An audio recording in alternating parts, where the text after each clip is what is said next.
Hey guys, I'm here to talk to you today about dealing with heel pain. A lot of people will think heel pain as plantar fasciitis, but more often than not, it comes from some tightness higher up in the calf muscles here. It's not always just directly from the fascia that's in the bottom of our foot. To start talking about the plantar fascia, it is this very big, thick piece of fascia, connective tissue that comes from our heel bone all the way to the bottom of our foot into these bones at the top of the foot here.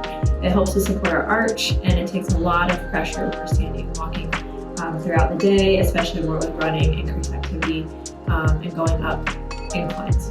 So a lot of times people will report heel pain first thing in the morning with the first few steps. That's often what we would assume is more plantar fasciitis. So when this fascia here gets inflamed right at the insertion, usually here at the heel, so it might feel like you're stepping on a rock or have a pebble in your shoe. Heel pain can also be further back or kind of in the back side of the heel, and that's easier to see how it's associated with tightness in the calf muscle here. What I want to show you is how you can work on both. You can try these things and see if you can get the muscles here to loosen up, the muscle and the fascia here to loosen up, and then take care of this a little bit yourself before you come in and get some dry needling or manual therapy, other things that are commonly used for this kind of problem. One of the best ways I found to do this at home and with yourself is using a lacrosse ball. So lacrosse ball or tennis ball works really well. You can use a cork ball, any kind of mobilization ball, as long as it's small enough to get into the little spot on the back of your calf and dense enough to feel like pressure and not just something that you're squishing into. So sitting on the floor or a stiff surface, you're gonna put that underneath your calf. Find a spot that feels a little spicy, a little uncomfortable. Hold the pressure there, and then you can pump your ankle back and forth and swing it from side to side. Any kind of movement of that foot and ankle is going to change the tension through here in the calf muscle and make you feel like you're getting more of a massage from that ball. If you need more pressure still, you can cross your leg over, and you get the weight of this leg over that ball to give you even deeper pressure. Usually spend about 10 seconds in one spot before you can move down or up, anywhere around to find those hot spots. The place that I tend to find more problems when we have heel pain is actually the inside of the calf. So I would try to get the muscles more on this side to see for a start if that's where the money's at. So you spend about 5 minutes working around the calf, stand up, move around, and see how it feels. That can be something that you do first thing in the morning to ease some of that early onset heel pain, or if you get it throughout the day, later in the day, you can do that after you've done some activity to get this calf muscle to loosen up. Another thing that we're talking about to loosen up the foot and the ankle is actually a mobilization that you can do on your own. So you can do this sitting, you don't have to sit on the floor. You can sit in a chair, but you're gonna cross the painful foot over the other leg, and we're gonna mobilize this bone right here, the heel bone or the calcaneus. This bone right here is where the plantar fascia attaches, and if it is not moving very well out to the side, it doesn't let our arch really collapse well.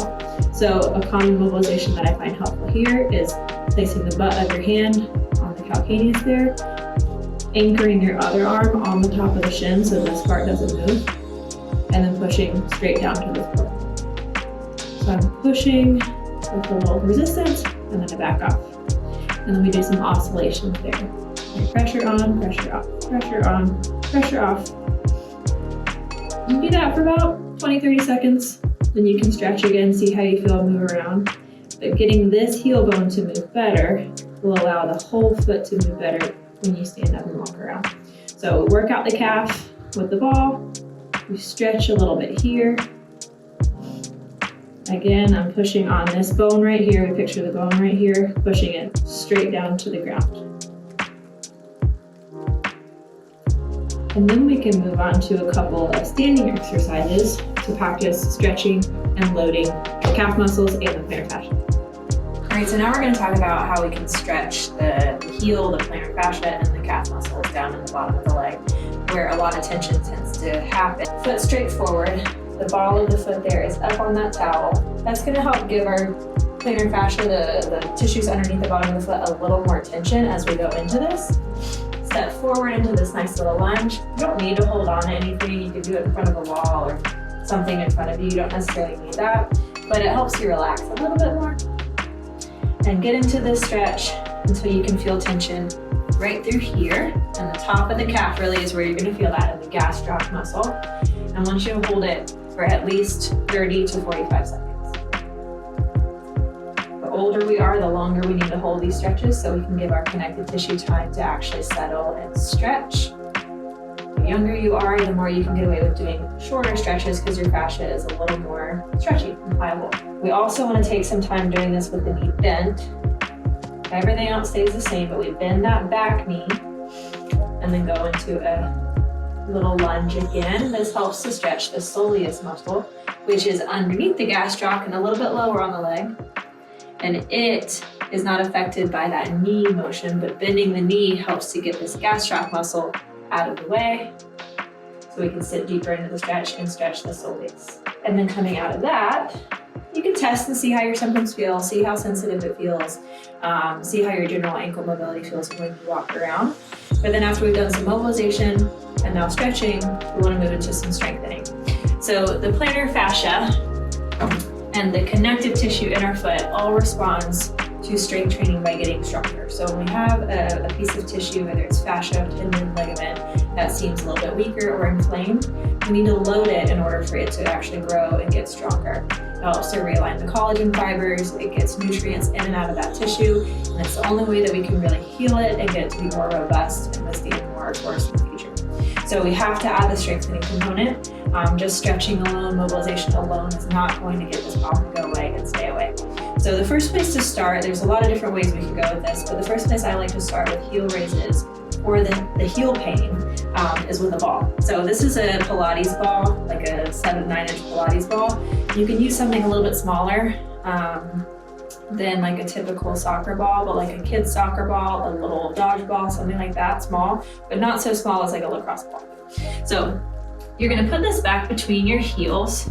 So it's a little bit behind the malleoli, those bumpy parts of the ankle, between each foot. And I'm not squeezing it together like I'm trying to pop the ball. My feet are still kind of aligned underneath my hips. And then from here, I'm holding onto the ball to bring it with me. And I go up onto my heels, up onto my toes. So you're doing the heel raise here with that ball. It helps to bias us a little bit into some ankle inversion here. And it makes our posterior tib muscle, which is just another muscle that's deep in the calf here, work a little bit harder. And that muscle in particular helps us to pick our arch up when we're moving and walking. It's the muscle that helps to control pronation. Every time you take a step and your arch moves a little bit, it helps to keep that from being excessive. So we need to give it a little extra attention here so that it's making sure to pick up the arch through here whenever we step versus letting us really collapse into it. So these, I would start with a set of 10, work up to 3 sets of 10, holding there, and there are lots of good ways to start progressing your heel raises to make them harder and harder, more difficult, to actually stimulate better growth and better robustness in that plantar fascia. So from here you can go onto an elevated surface, drop the heel off, you can add weight, you can do something on a squishy surface to make it even harder, but that's where we really need to see where you're at to decide where you need to go. So if you have any other questions, just let me know and we can get to them in the comments.